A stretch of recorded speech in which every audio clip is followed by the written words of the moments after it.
Hello दोस्तों, नमस्कार। मैं नरेंद्र कौशिक आपके अपने YouTube channel Kaushik Sanskrit education में आपका हार्दिक अभिनंदन एवं स्वागत करता हूं। दोस्तों, हम लोगों ने इससे पहले वाली वीडियो में की थी समास के बारे में चर्चा, और समास के साथ साथ में मैंने कुछ 10-15 उदाहरण दिए थे आप लोगों को संधि से, जो क्योंकि संधि का चैप्टर अपना कंप्लीट हुआ था, उस चैप्टर से कुछ उदाहरण दिए थे। लेकिन बहुत ही निराशा हुई कि लोगों के कमेंट में कोई भी उत्तर नहीं आया। लेकिन मन में इतना विश्वास जरूर है कि शायद आप लोगों ने मेहनत जरूर की और उन 20 उदाहरणों को अभ्यास करने की, आप उन 20 उदाहरणों का अभ्यास करने की आपने जरूर कोशिश की है, और बहुत सारे लोगों ने वो सही भी किए, ऐसा मेरा विश्वास है। तो कल हम समास के बारे में पढ़ रहे थे, इससे पहले वाला जो वीडियो था उसमें मैंने चर्चा की थी आपके साथ में कि समास की परिभाषा क्या होती है, वो भी आप लोगों को याद हो गई। हाँ, कोई नया बंदा जुड़ रहा है तो उसको एक बार वापस रिपीट करवा देता हूँ। समास की परिभाषा होती है समसनम समासय या संक्षिप्तीकरणम। ठीक है, फिर बताए थे मैंने आपको समास के भेद। तो समास के भेद आप लोगों को 5 बताए थे। एक था अपने पास में अव्ययभाव, दूसरा था अपने पास में तत्पुरुष, तीसरा था अपने पास में द्वंद्व, चौथा था बहुव्रीहि, और पांचवा जो समास था अपने पास में वो था एक केवल समास। इसके बारे में मैंने चर्चा की थी आपको कि अव्ययभाव समास है, उसका पहला पद प्रधान होता है, तत्पुरुष का दूसरा पद प्रधान होता है, द्वंद्व के दोनों पद प्रधान होते हैं, बहुव्रीहि का अन्य पद प्रधान होता है, और जो केवल समास होता है या जो शुभ समास होता है वो विशेष संज्ञा से रहित होता है। अब चलो हम चर्चा करते हैं। आज का जो वीडियो मैं बताना चाहूंगा दोस्तों, आज का वीडियो आपके लिए बहुत ही ज्यादा इंपॉर्टेंट है, और मैं ये दावा भी कर सकता हूं लोगों के साथ में, यदि अब आप लोग वीडियो को पूरा देखेंगे तो समाज से जो भी प्रश्न आने वाले हैं वो प्रश्न आपके किसी भी चांस में गलत नहीं होंगे। समाज वाला प्रश्न आपका 100% एकदम से सही होगा, लेकिन आपको धैर्य के साथ में समझते हुए पूरा वीडियो देखना है। ये मेरा जहां तक अनुभव है कि यहाँ से आपका कोई भी प्रश्न गलत नहीं होगा। एक और दूसरी बात बता देना चाहता हूँ आप लोगों को कि अपने पास में मैंने बताया था कि नीट का बेस है वो 10th तक का है, तो 10th तक के अंदर सबसे ज्यादा जो अपने को पाठ्यक्रम में जो भी उदाहरण मिलते हैं समास के अंदर वो मिलते हैं। एक तो अपने पास में होता है अव्ययभाव समास, उसके बहुत सारे उदाहरण मिलते हैं, या फिर अपने पास में होता है कर्मधारय समास। तो ज्यादातर चांस है वो अव्ययभाव का, तो एक उदाहरण है वो 100% आएगा ही आएगा, ये मान करके रख लो आप लोग। और अव्ययभाव समास मैं इस तरीके से कराने वाला हूं आपको कि अव्ययभाव समास का कोई भी उदाहरण है वो आपका गलत नहीं होगा। बस आपको धैर्य के साथ में, पूर्ण विश्वास के साथ में वीडियो देखना है। वीडियो चाहे कितना भी बड़ा हो, कितना भी लंबा हो, लेकिन आपको यदि अपने नंबर बढ़ाने, आपको यदि समझना है और याद रखना है तो आप वीडियो पूरा का पूरा जरूर देखें। चलो चलते हैं अपने पास में चर्चा की और विषय वस्तु की चर्चा। और पहला अपने पास में हमने पढ़ा था अव्ययभाव समास। पहला भेद कौन सा था अपने पास में? अव्ययभाव समास। कौन सा था? अव्ययभाव समास। अव्ययभाव समास पहला था अपने पास में अव्ययभाव समास। अव्ययभाव समास है। इस अव्ययभाव समास में मैंने आपको बताया था कि अव्ययभाव समास है, इसका पूर्व पद प्रधान होता है। तो पूर्व पद प्रधान है, पूर्व पद प्रधान है, अव्ययभाव है, अव्ययभाव है। ये इसकी परिभाषा है, ये मैंने कल भी करवा दी थी आपको। और जो लोग इससे पहले वाला जो वीडियो देखा था तो उसको मैं दावा कर सकता हूं कि उसको ये परिभाषा याद है। हो सकता है आपको परिभाषा से भी प्रश्न आ जाए कि अव्ययभाव की परिभाषा क्या होती है, ये भी प्रश्न आपका आ सकता है। तो यानी अव्ययभाव समास से इसकी परिभाषा क्या होगी? पूर्व पद प्रधान है, अव्ययभाव है। अब देखो हम इसमें समझते हैं क्या क्या चीज होते हैं। एक इसमें क्या होता है अपने पास में, एक पद क्या होता है अपने पास में, इसमें अव्ययी होता है। क्या होता है? अव्ययी होता है। तो आपको बताना चाहूंगा कि यानी एक पद अव्ययी हो गया इसमें, तो इससे जो शब्द बनेगा, इससे जो शब्द बनेगा वो भी क्या होगा? अपने आप में एक अव्ययी होगा। क्या होगा? वो अपने आप में एक अव्ययी होगा। चलो तीसरी बात क्या है, इसके जो समासिक पद बनेंगे, क्या बनेंगे? समासिक पद। जो समासिक पद बनेंगे वो क्या होंगे? सदैव नपुंसक लिंग में होंगे। किसमें होंगे? नपुंसक लिंग में होंगे। नपुंसक लिंग, नपुंसक लिंग में होंगे। केवल एक तरह नपुंसक लिंग रूप चलते हैं उसी तरीके से होंगे। वैसे अपने आप में क्या है? ये एक अव्ययी ही है। चलो इसके बाद में कुछ चर्चा और करते हैं हम लोग। यानी अपने पास में जो भी शब्द है, यानी अव्ययी को छोड़ करके, अव्ययी को छोड़ करके जो भी अपने पास में जो शब्द है, उस शब्द के अंदर यदि वो शब्द है अपने पास में अकारांत, यानी वो शब्द ऐसा है जिसके अंत में क्या आ रहा है? ए आ रहा है, या फिर वो शब्द क्या अपने आप में आकारांत। अकारांत या फिर आकारांत। यदि अकारांत आ रहा है या फिर आकारांत आ रहा है तो अपने को करना क्या है, इसमें अकारांत या आकारांत आ रहा है तो अपने को करना क्या है, वो अकारांत आकारांत पे खत्म नहीं होगा, वो खत्म कहां पे होगा, शब्द अम पे खत्म होगा। किस पे शब्द खत्म होगा, अपने आप में अम पे शब्द है वो खत्म होगा। चलो अब देखते हैं अपने पास में, जैसे कि उदाहरण के तौर पे देखें, जैसे अपने पास में शब्द है एक, जैसे राम के साथ में कोई अव्यय जोड़े, राम के साथ में कोई अव्यय जोड़े, जैसे राम के साथ में अव्यय जोड़ दिया हमने, जैसे उप राम, तो यानी ये जो शब्द है अब अपने आप में क्या है, ये राम शब्द क्या है, ए पे खत्म हो रहा है, तो ये उप राम नहीं लिखा जाएगा, ये क्या लिखा जाएगा, उप राम। क्या लिखा जाएगा, उप राम।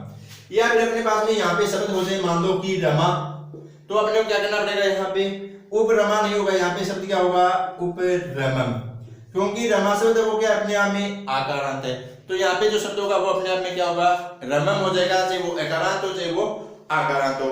इसके बाद में आगे चलते हैं हम लोग, यदि अपने पास में शब्द इकारांत, इकारांत या फिर इकारांत या फिर एकारांत या फिर ऐकारांत, ये ऐसे शब्द होंगे तो वहां पे जो शब्द खत्म होगा वो कहां पे होगा, हर्ष व ई पे खत्म होगा। जैसे अपने पास में उदाहरण के तौर पे देखें, जैसे अपने पास में हो गया नदी, क्या हो गया, नदी। अब नदी के साथ में यदि मानो हम अव्यय जोड़ते हैं उप, तो ये क्या होगा, उपनदी होगा, न कि उपनदी दी बड़ी होगी। ठीक है, ये इसलिए बता रहा हूं अपने को, कभी क्या होता है जो पेपर बनाने वाले जो एक्सपर्ट होते हैं, जो पेपर बनाते हैं, वो कभी कभार क्या करते हैं, जैसे उप नदी का आपने को क्या किया, विग्रह दिया हुआ आ गया, मान लो नद्या समीपम, ये विग्रह बनता है उसका, वो समीप विग्रह दे दिया और उसमें पूछ दिया कि इसका जो समासिक पद है वो क्या बनेगा, और ए ऑप्शन में दे दिया आपके पास में उप नदी। तो ऐसा यदि आपको ये रूल ध्यान में नहीं होगा तो 100% कह सकता हूं मैं, आप लोग ये उदाहरण करोगे और वो क्या हो जाएगा, आपका गलत हो जाएगा। ये उदाहरण में क्या हो जाएगा, गलत हो जाएगा, क्योंकि ई और ई होती है या ए होता है, तो वहां पे अपने को करना क्या है, अपने को करना है छोटा करना है, वहां पे हर्ष में ई करनी है। ऐसी गलती करते हैं, अब पीछे भी आया हुआ उदाहरण है ये। या फिर उपरमा, जैसे दे दिया अपने पास में रमाया समीपम, ये विग्रह बताऊंगा मैं आपको, जैसे अपने पास में आ गया रमाया समीपम, इसका समासिक पद क्या बनेगा, और पहला ए ऑप्शन दे रखा है उपरमा, बी ऑप्शन दे रखा है उपरमम, सी ऑप्शन दे रखा है उपरमो, यानी इस तरीके से अपने पास में उदाहरण दे रखे हैं। तो हम करते क्या, वहां पे अपने को पता चल गया कि रमा शब्द है, तो हम जल्दबाजी में या फिर ज्ञानाभाव के कारण क्या करते हैं, हम पहला वाला जो ऑप्शन है उपरमा वो कर देते हैं, वो क्या होगा, आपका गलत होगा। इसीलिए कह रहा हूं कि मैं आपको ऐसा बताने वाला हूं कि आपका प्रश्न है वो किसी भी चांस में गलत नहीं हो। तो देखना, ध्यान रखना, शब्द में यदि ए पे खत्म हो रहा है, आ पे खत्म हो रहा है, तो वो शब्द अपने आप में क्या हो जाएगा, एम पे खत्म होगा। या ई ए आई आ रहा है तो किस पे खत्म होगा, ई पे खत्म होगा। या फिर अपने पास में जैसे आ रहा है उकारांत या फिर उकारांत या फिर ओकारांत या फिर औकारांत, यदि ऐसे शब्द आ रहे हैं तो वो शब्द अपने आप में खत्म किस पे होगा, ऊ पे खत्म होगा। किस पे खत्म होगा, वो शब्द अपने आप में ऊ पे खत्म होगा। इसका भी उदाहरण बना सकते हैं आगे अपने पास में, जैसे आ गया अपने पास में उपवधू, वधु शब्द में धू बड़ा होता है, लेकिन जो समासिक पद बनेगा उसमें क्या जगह, ये छोटा जाएगा। ये इसीलिए बता रहा हूं, कभी कभार क्या होता है हमारी, ये हम गलती कर देते हैं कि हाँ यहाँ पे बड़ा है विग्रह के अंदर, तो हम गलती कर देते हैं। क्या पता कैसा भी उदाहरण दे सकते हैं, तो वो उदाहरण अपना गलत नहीं होना चाहिए। तो इसका आप यदि स्क्रीनशॉट करना चाहो तो स्क्रीनशॉट, ये चीजें आपके लिए बहुत ही इंपॉर्टेंट है तीनों की तीनों, यानी आपको ये ध्यान रखना है, क्योंकि आपको ये उदाहरण भी मिल सकता है और आपको बी ऑप्शन में क्या मिल सकता है, उपनदी भी मिल सकता है। तो ये गलती नहीं करनी आप लोगों को, समझना आप लोगों को कि यानी जिसमें अव्यय लग जाता है संस्कृत में शब्द में, तो वो अपने आप में क्या हो जाएगा, फिर वो शब्द क्या हो जाएगा, जो दीर्घ पे खत्म हो रहा है वो अपने आप में किस में हो जाएगा, हर्षों में हो जाएगा। चलो आगे चलते हैं, आगे है इसका सूत्र है, वो सूत्र क्या है देखो, आगे जो अव्ययभाव का सूत्र है वो क्या है, हम सूत्र के अकॉर्डिंग पढ़ेंगे बहुत ही आसानी से। केवल आपको धैर्य के साथ अपना जो वीडियो है वो पूरा का पूरा देखना है।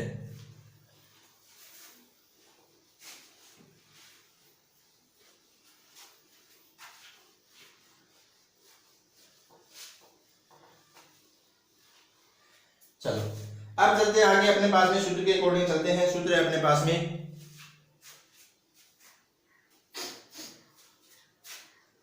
अव्ययी विभक्ति, अव्ययी विभक्ति समीप समृद्ध्यर्थाभाव, समृद्ध्यर्थाभाव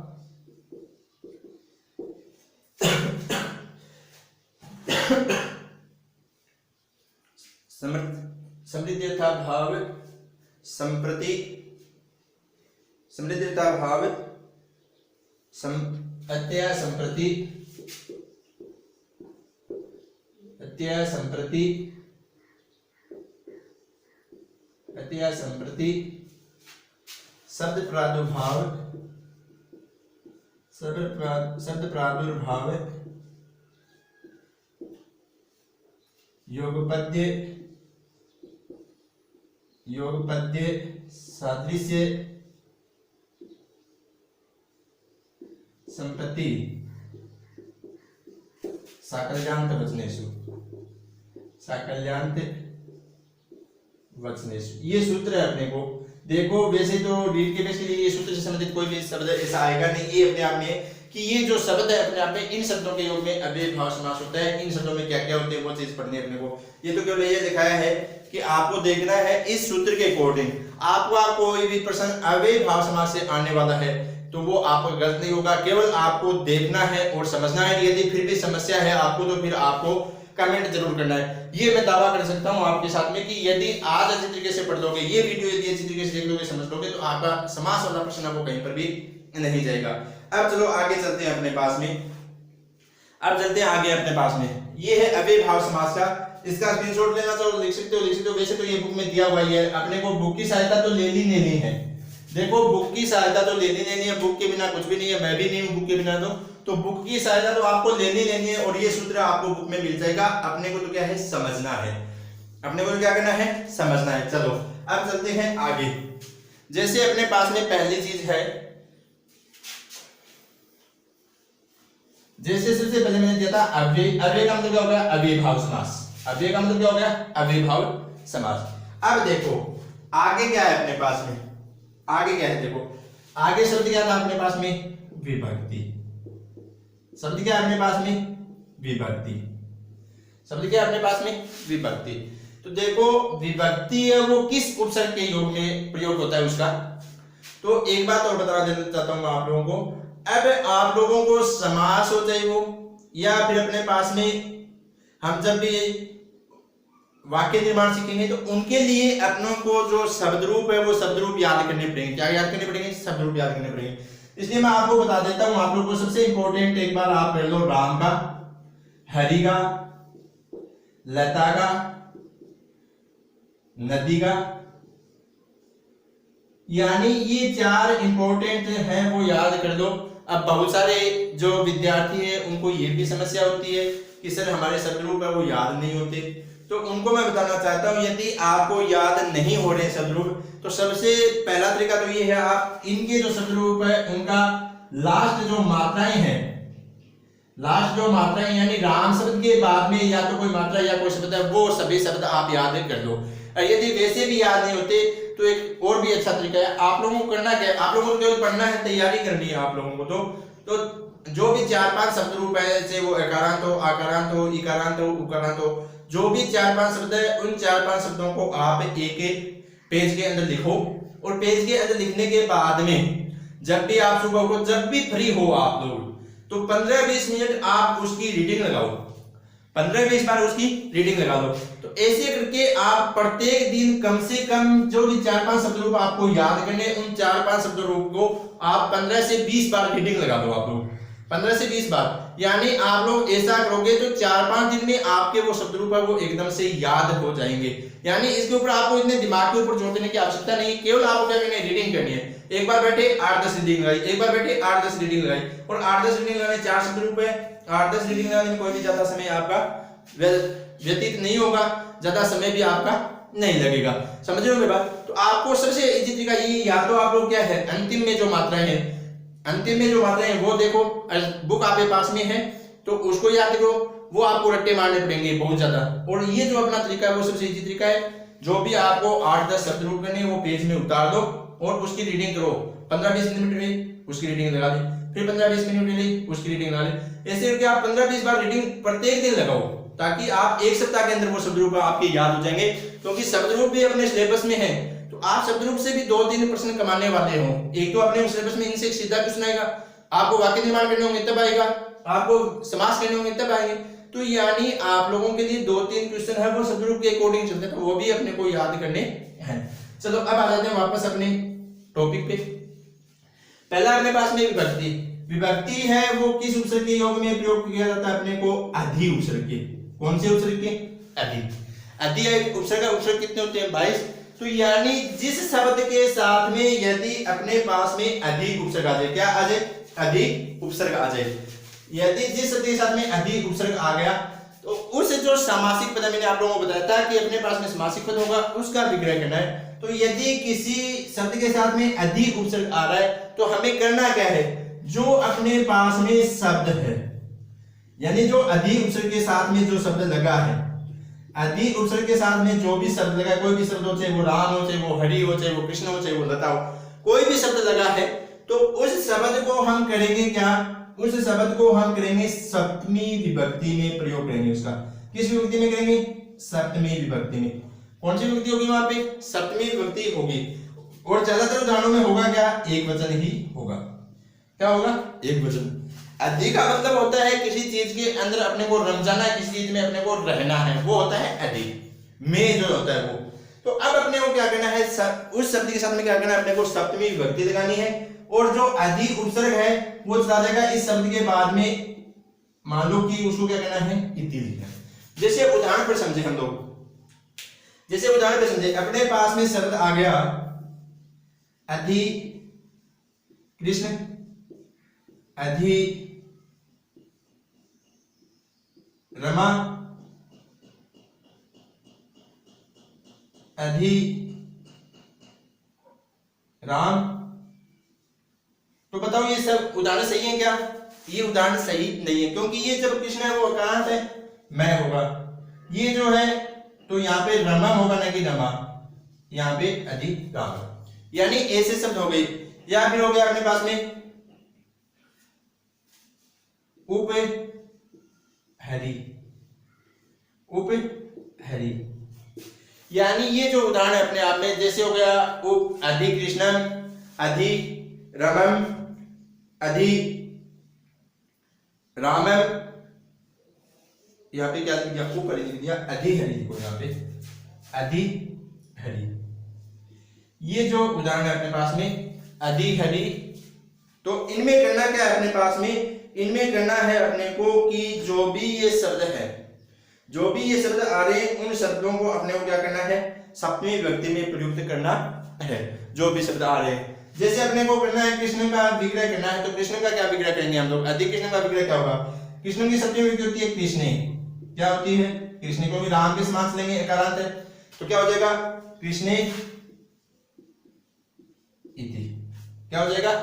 कृष्णे इति। या फिर जैसे अधि, यहाँ पे शब्द क्या है? रम नहीं है, यहाँ पे शब्द क्या है? रमा है, तो इसका क्या हो जाएगा? रमा का सप्तमी विभक्ति होती है रमायाम, रमायाम इति। जब इसका विग्रह करेंगे अधि रामम, तो हो जाएगा रामे इति। अधि हरि का करेंगे तो हरि का सप्तमी विभक्ति होता है हरो इति। तो आसानी से समझ में आ गया होगा आप लोगों को। एक बार वापस रिवीजन कर देता हूं। समझना क्या है अपने को? लिखना चाहो तो लिख सकते हो, अब ऐसे समझ लो, क्योंकि लिखा हुआ तो बुक में है। यदि किसी शब्द के साथ में, यदि किसी शब्द के साथ में अधि उपसर्ग लगा हो, क्या लगा हो? अधि उपसर्ग लगा हो, तो जब हम उसका विग्रह करते हैं तो उस विग्रह में हमें जो उपसर्ग को छोड़ करके जो शब्द है, उस शब्द को अपने को सप्तमी विभक्ति में प्रयोग करना है। विग्रह करते समय सप्तमी विभक्ति में प्रयोग करेंगे और आगे सप्तमी विभक्ति का प्रयोग करके आगे लिखेंगे इति।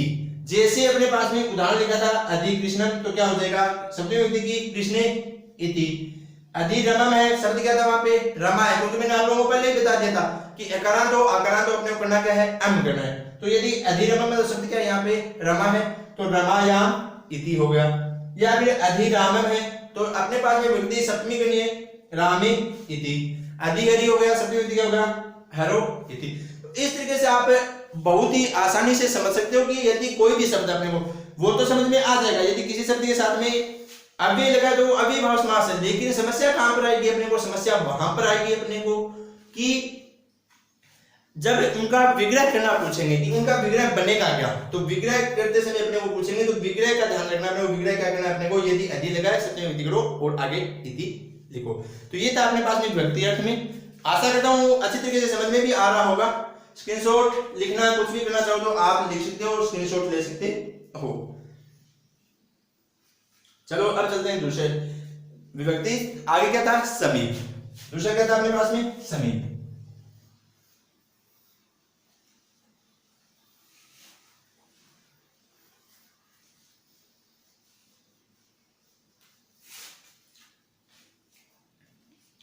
दूसरा क्या था अपने पास में, समीप।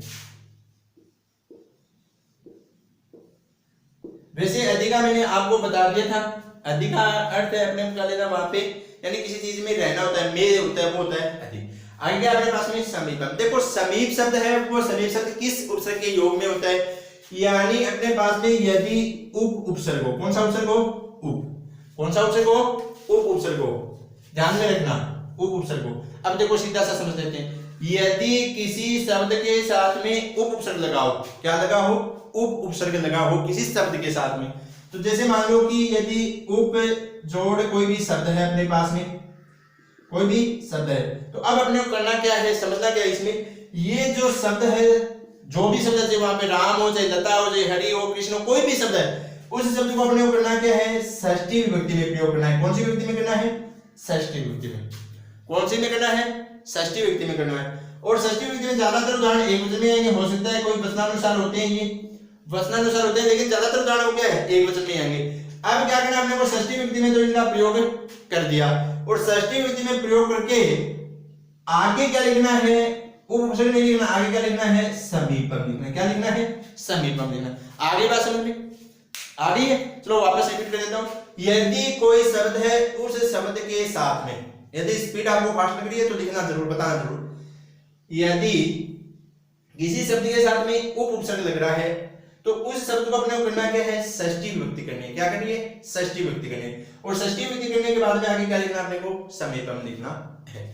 चलो ठीक है। इसके लिए बार बार मैं आपको इसीलिए कह रहा था कि आपको शब्द रूप है वो तो आपको याद करने ही करने होंगे।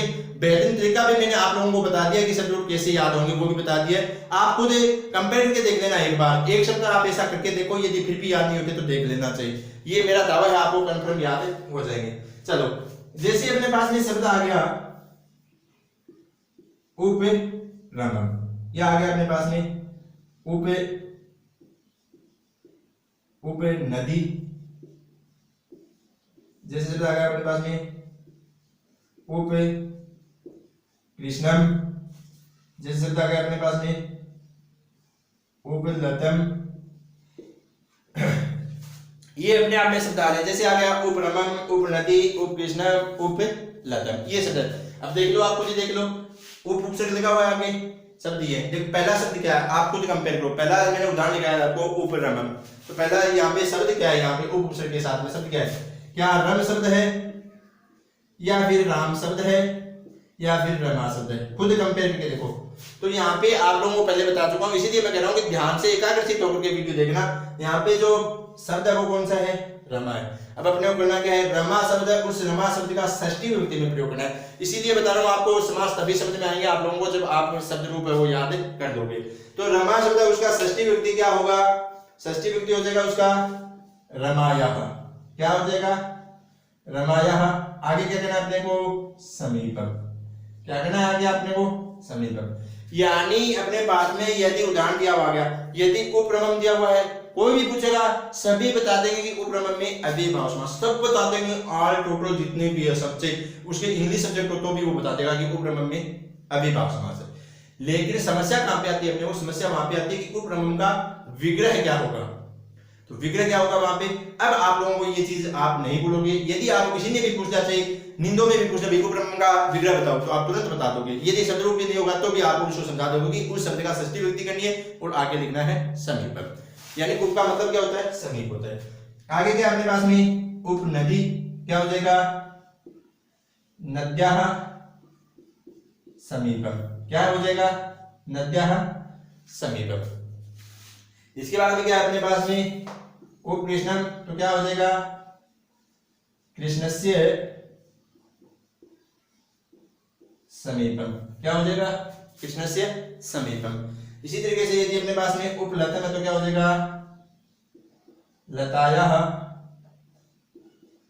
समीपम, क्या हो जाएगा लतायाः समीपम। तो यानी कहने का तात्पर्य अपने पास में यदि किसी शब्द के साथ में उपसर्ग लगा है तो उसको अपने को करना क्या है, उपसर्ग लगा है तो शब्द को अपने को कौन सी विभक्ति में प्रयोग करना है, षष्ठी विभक्ति में प्रयोग करना है और आगे लिखना क्या है समीपम लिखना है। तो कुछ भी आप स्क्रीनशॉट कुछ भी लिखना चाहो लिख सकते हो।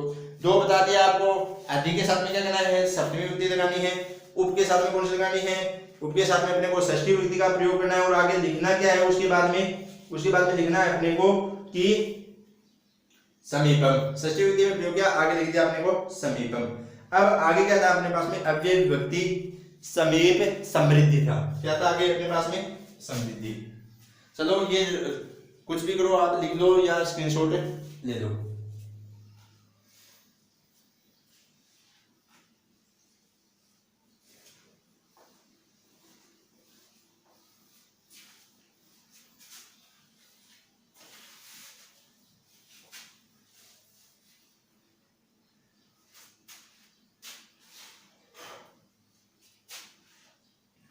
आगे था अपने पास में उपसर्ग गुण, आगे क्या था अपने पास में सूत्र के अकॉर्डिंग शब्द क्या था समृद्धि ही, क्या शब्द था अपने पास में समृद्धि।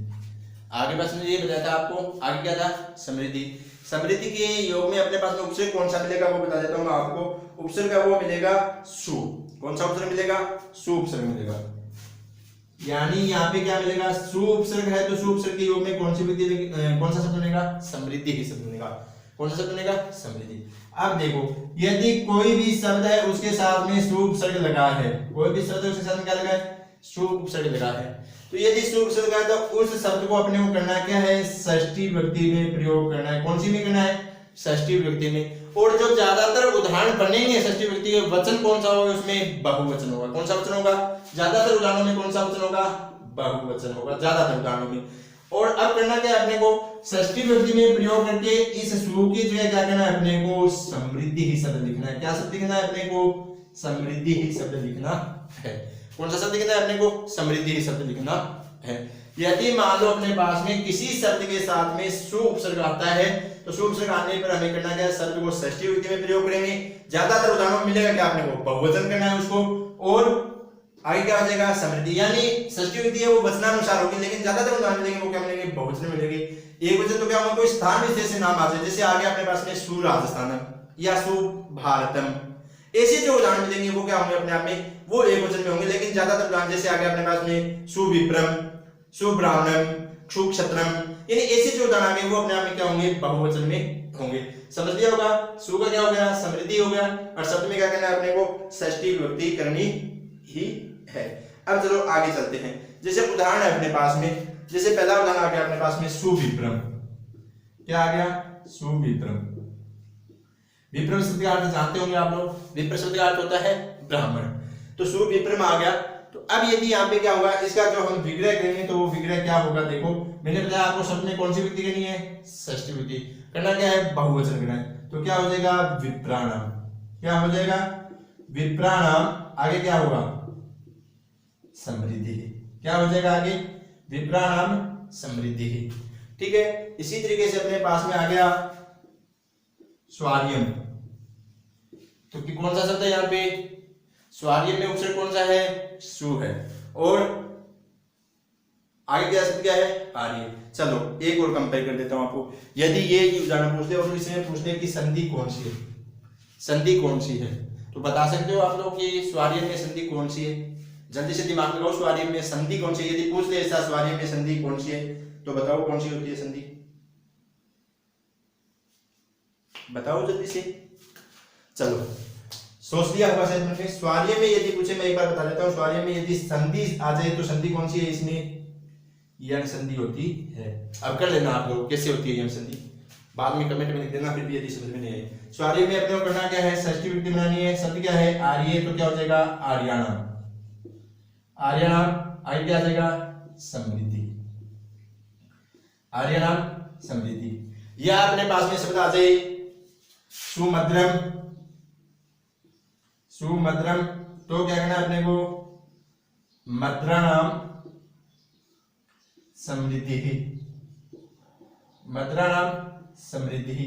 या फिर अपने पास में शब्द आ जाए, अपने पास में जैसे शब्द आ गया सुभारतम। सुभारतम। अब देखो यानी यहाँ पे स्थान विशेष से आ गया।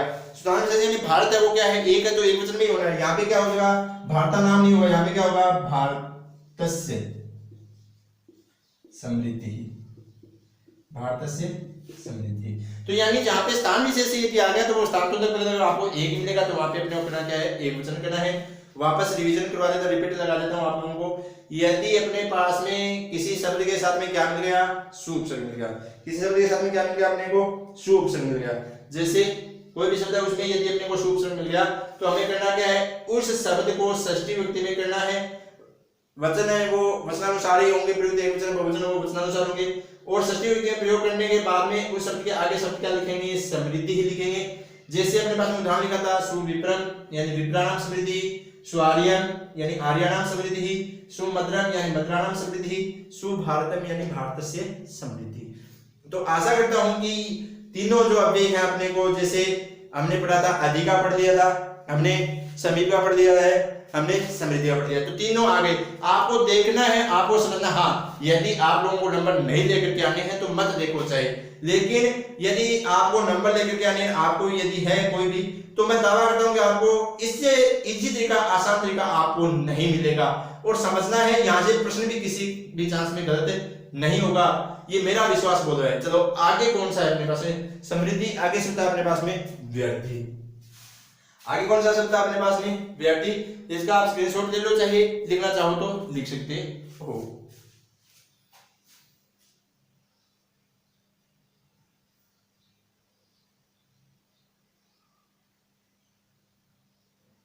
चलो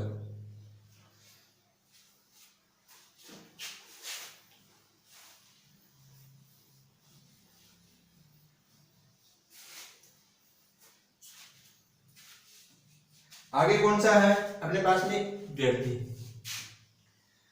व्यर्थी। आगे कौन सा अपने पास में? व्यर्थी। देखो व्यर्थी है, व्यर्थी शब्द है वो क्या है? अपने आप में किसी चीज का अभाव होता है उससे बोलते हैं व्यर्थी। यानी किसी चीज को नकारना अर्थ में, अभाव नहीं, किसी चीज को नकारने अर्थ में। यानी जैसे दुष्ट प्रवृत्ति हो गई, नकारना अर्थ होता है वो क्या होता है? अपने आप में व्यर्थी होता है। तो यानी कहने का मतलब यदि व्यर्थी, यदि किसी शब्द के साथ में दुष्ट उपसर्ग मिल गया या फिर क्या मिल गया? दुर उपसर्ग मिल गया। कौन से उपसर्ग? या तो दुष्ट मिल गया या क्या मिल गया? दुर।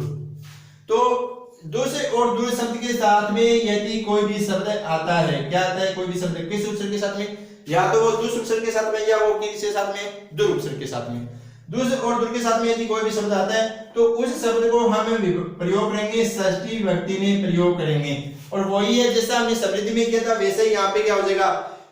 इसमें दुष्ट दुर व्यर्थी में हो जाएगा षष्ठी विभक्ति है, प्रयोग वचनानुसार होगा यहाँ पर भी। और आगे जो अपने पास में प्रयोग करने के बाद में अपने को शब्द क्या लिखना है? व्यर्थी लिखना है। क्या शब्द लिखना है अपने को? व्यर्थी शब्द लिखना है। जैसे अपने पास में शब्द आ गया दुर्यवनम। शब्द क्या आ गया अपने पास में? दुर्यवनम। शब्द क्या आ गया अपने पास में? दुर्यवनम। तो अब देखो यहाँ पे शब्द क्या आया? यहाँ पे शब्द क्या है? यहाँ पे उपसर्ग तो कौन सा हो गया? यहाँ पे दुर उपसर्ग हो गया। कौन सा उपसर्ग हो गया? दुर। और शब्द क्या है यहाँ पे? यवन। तो अब अपने को करना क्या है? यवन शब्द है, इसको अपने को करना क्या है? षष्ठी विभक्ति में प्रयोग करना है। तो क्या हो जाएगा? विभक्ति में प्रयोग करने पे हो जाएगा ये यवना नाम। आगे क्या करना है अपने को? व्यर्थी। यवना नाम व्यर्थी। या फिर अपने पास में शब्द आ गया दुर्जनम। दुर्जनम, तो क्या करोगे? जना नाम व्यर्थी। जना नाम व्यर्थी। या फिर अपने पास में शब्द आ गया दुर्हुणम, तो क्या हो जाएगा हुणानाम, हुणानाम व्यर्दिः, या फिर अपने पास में शब्द आ गया दुस्सकम, यानी यहाँ पे क्या है दुस उपसर्ग है तो क्या हो जाएगा यहाँ पे सकानाम, सकानाम व्यर्दिः। तो कहने का तात्पर्य ये था, अपने पास में समझना ये है, अपने को रिवीजन लगा देता हूँ, वापस एक बार रिवीजन करवा देता हूँ आप लोगों को। यदि किसी शब्द के साथ में, यदि किसी शब्द के साथ में, व्यर्थ का मतलब होता है किसी चीज को नकारना, यदि किसी शब्द के साथ में दुस और दुर उपसर्ग मिलते हैं, किसी शब्द के साथ में क्या मिल गया दुस और दुर शब्द मिल गया, तो उस शब्द को अपने को करना क्या है षष्ठी विभक्ति में प्रयोग करना है, उसका कौन सी विभक्ति में करना है षष्ठी विभक्ति में प्रयोग करना है, और आगे लिखना क्या है व्यर्धी शब्द लिखना है, क्या लिखना है आगे व्यर्धी शब्द लिखना है। तो जैसे अब आपने वो किया क्या दुर्यौनम षष्ठी विभक्ति प्रयोग किया यौनानाम, हो गया क्या आगे व्यर्धी। इसी तरीके से आगे वाला जो शब्द अपने पास में दो जन्म, तो ये क्या हो गया अपने आप में जनानाम व्यर्धी हो गया। इसके बाद में आगे वाला जो शब्द अपने पास में वो क्या है दुर्हुणम, तो ये अपने आप में क्या हो गया हुणानाम व्यर्धी। इससे आगे वाला शब्द था जो दुस्सकम, ये क्या हो गया अपने आप में सकानाम व्यर्धी। यदि आप स्क्रीनशॉट लेना चाहो तो लिख सकते हो, लिखना चाहो तो लिख सकते हो। आशा करता हूं कि आपको बेहतरीन तरीके से समझ में आ रहा है। क्या हो गया अपने पास में, एक हो गया अपने पास में अधि, एक हो गया अपने पास समीप, एक हो गया समृद्धि, एक हो गया व्यर्थी। अब आगे अपने पास में क्या है समृद्धि व्यर्थाभाव, यानी आगे क्या अपने पास में अभाव अर्थ, आगे क्या अपने पास में अभाव अर्थ, आगे क्या अपने पास में अभाव अर्थ। ये अभाव अर्थ है वो हम नेक्स्ट वीडियो में पढ़ेंगे, क्योंकि आज का वीडियो बहुत ही ज्यादा लंबा हो चुका है। इतनी ज्यादा आप लोगों मैं देख रहा हूँ पीछे जो भी वीडियो बना रहा हूँ वहां से मैं देख रहा हूँ, आप लोग नोट कर रहा हूँ ये चीजें कि आप लोग पूरा वीडियो अभी कंप्लीट नहीं देख रहे हैं। तो दोस्तों मैं आपको बताना चाहता हूं कि वीडियो वो पूरा का पूरा जरूर देखें, क्योंकि आपको सफल होना है, और सफल होने के लिए किसी न किसी मार्गदर्शक पर तो आपको विश्वास करना ही होगा। आज का जो भी टॉपिक है मैं दावा करता हूं आपको, वैसे तो मैंने सभी टॉपिक जितना भी बेहतर हो उसका उतना बेहतर बताने की कोशिश की है, और मेरा विश्वास ये कहता है कि वो सभी टॉपिक्स आपको समझ में भी आए। लेकिन अब बता रहा हूं आपको और भी इजी तरीका लेके गया हूं समझाने के लिए आपको, और मेरा ध्येय यही है कि आप लोगों को मैं सफल बना सकूं। तो उसके लिए आपको मेरे साथ में जुड़ना होगा, जुड़ना है, नए अपडेट प्राप्त करने हैं तो आप चैनल को सब्सक्राइब जरूर करें, क्योंकि अभी तक सब्सक्राइबरों की जो संख्या है वो बढ़ी नहीं है। तो चैनल को सब्सक्राइब करें और ज्यादा से ज्यादा अपने मित्रों के पास में शेयर करें। यदि आपको कोई भी चीज की शंका या समस्या या मेरे से कोई भी शिकायत है तो वो जरूर कमेंट बॉक्स में लिखें, लेकिन वीडियो पूरा का पूरा जरूर देखें। आपको ग्रहण करना है, आपको व्यक्ति विशेष पे नहीं जाना है। हाँ, यदि कोई आपको मेरे से भी बेहतरीन तरीके से समझा रहा है तो आप उनके वीडियो देखो, क्यों? क्योंकि आपको सफलता प्राप्त करनी है। तो सफलता प्राप्त करने के लिए आप अपने मार्गदर्शक को खुद चयन कर लो, मार्गदर्शक का, और उसके अनुसार उनके अनुयायी बनकर के उनके पीछे पीछे आप अपनी सफलता को प्राप्त करो। मैं मेरी तरफ से भरपूर कोशिश कर रहा हूं, लेकिन वो कोशिश तभी सक्सेस होगी, वो उस कोशिश को तभी सफलता प्राप्त होगी जब आप लोग उसके साथ में जुड़े रहेंगे। तो एक बार वापस कहता हूं, चैनल को सब्सक्राइब करें, लाइक करें और ज्यादा से ज्यादा शेयर करें। नेक्स्ट वीडियो में हम पढ़ेंगे अभावर्थ में, यानी जो भी समाज का टॉपिक हो वो पूरा पूरा आपके दिमाग के अंदर ऐसा बैठा दूंगा, लेकिन उसके लिए आपको करना क्या है, शब्द को आपको याद करने ही होंगे। चलो दोस्तों, आशा करता हूं कि आप मेरा सहयोग जरूर करेंगे, मेरे साथ में जरूर जुड़े रहेंगे और मेरा पढ़ाया हुआ भी वो आपको अच्छा लग रहा होगा। धन्यवाद दोस्तों।